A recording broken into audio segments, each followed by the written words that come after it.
I wanted an action cam for when we go walking with our dogs to record all the wet and wild and wonderful things that they get up to. I did my research on the GoPro 8 and the Osmo Action. This beast here, the GoPro 9, wasn't out then. Most of the pundits had raved over how good the Osmo was, so that's where I went and I bought it and I was very pleased with it. But then the Hero 9 came out with horizon leveling, 5K footage, 20 megapixel sensor for photography. So once I stopped drooling, I sold the Osmo and bought this GoPro.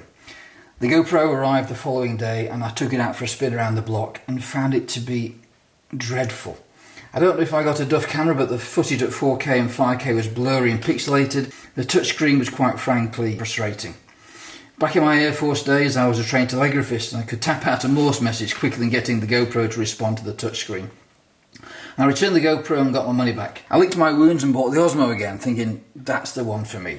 And I was happy until GoPro brought out the update, the firmware update a few days ago to correct the touchscreen and just make things generally better. Being smart this time, I held on to the Osmo so that I could do side-by-side comparisons, and I ordered another GoPro 9. Here are my thoughts. The Osmo works out of the box straight away, and you don't need to be like a car enthusiast and spend ages at the weekend with your head under the bonnet tinkering with the engine. You do need to do that with the GoPro, but the results are worth it, with some exceptions. The touchscreen, even with the firmware update, is better, but the Osmo still knocks the GoPro out of the park every time with the touchscreen. The touchscreen on the Osmo it's a delight. It's just brilliant, it works, and it's fantastic.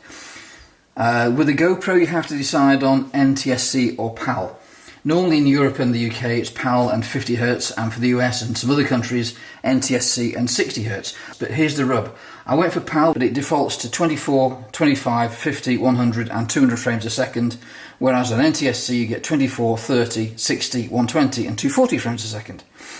I like 25 frames a second because my drones are set to that. It's easier in Final Cut to cut footage that's all the same frame rate. But I want 30 and 60 as well. But you can't have that unless you switch from PAL to NTSC and back again, and with a clunky screen and a clunky interface, it's not what I want to do. Lots of people have been raving about the 5K footage, but in my tests and downloading the footage to my 5K 27-inch Imac, it appears to have lots of colour noise and phases. Phases is the only way I can describe it. It's sort of blurry at times and sharp at others, and you see colour noise, particularly in the dog's fur. I don't know why it's doing it. It may get fixed, it may just be me, but if you're having good 5K footage, please let me know how you're getting it. I found that the GoPro is rubbish in low light. Apparently turning off boost and hypersmooth has an impact, but then you are back to nothing better than a smartphone. Being a photographer and videographer, I got the GoPro for the 20 megapixel RAW capability as much as I did for it being a very versatile video camera. I would like to see the ability to shoot in 16.9, but it's not there. The only setting for the camera is either wide or 4.3, and you have to crop to 16.9 in post. That crops away some of the 20 megapixel advantage as you're chucking away pixels in the process, but hopefully not so many that it becomes no better than the 12 megapixel good photograph that the 16.9 Osmo offers. The other huge problem with photography, and I'll show you here, it's just, let's go to photo, and it's this delay. If I take a photograph now, if you watch this, and then it takes a photograph. I'm not sure whether it's the photograph being taken straight away and the shot being written to the card, or whether it goes, it's like you've got a timer set. So if you've got a timer set, it goes 3, 2, 1, click. But I'm not sure whether this,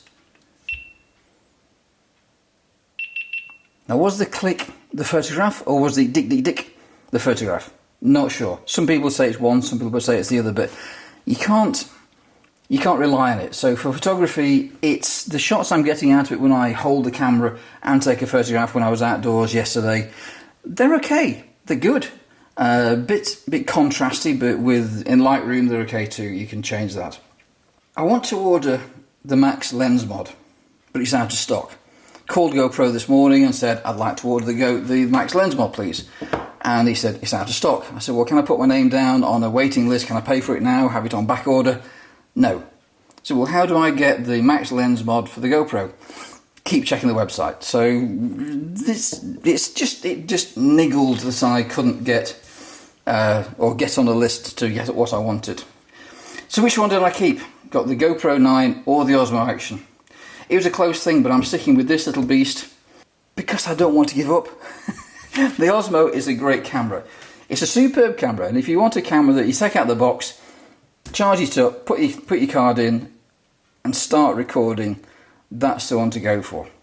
If you want a camera that's frustrating, because the settings of the GoPro are not good out of the box. The colour profile is dreadful. The GoPro colour is oversaturated. So I've checked that now to the flat profile, and flat sounds like it's a log profile, but it's not. It's just, if you call flat normal and just say this is the normal and I don't want it oversaturated, if you get a GoPro 9, set it to flat and that's normal colour. If you want a quiet life, an easy to use camera, you don't give a toss about horizon leveling or 20 megapixel photographs, then the Osmo Action, even in its first iteration, is probably still better than the GoPro. If you want horizon leveling, super wide and all the other things that this camera will do, then the GoPro is better. What will happen when the Osmo 2 comes out with all the things that the GoPro has now and the touchscreen still light years ahead? I don't know. I'm probably going to advertise this GoPro and go for the Osmo Action. If you want a cheap GoPro in the future, then please subscribe, put a like, send me a text, send me a message. If I can help with anything, please do. I've been watching YouTube videos on how to get the best out of the GoPro. I've learnt stuff. If I can help you with your choice on the GoPro, or if you've got the GoPro, if you want help with how to use it better, then please drop me a line. That's it. See you next time. Bye bye now.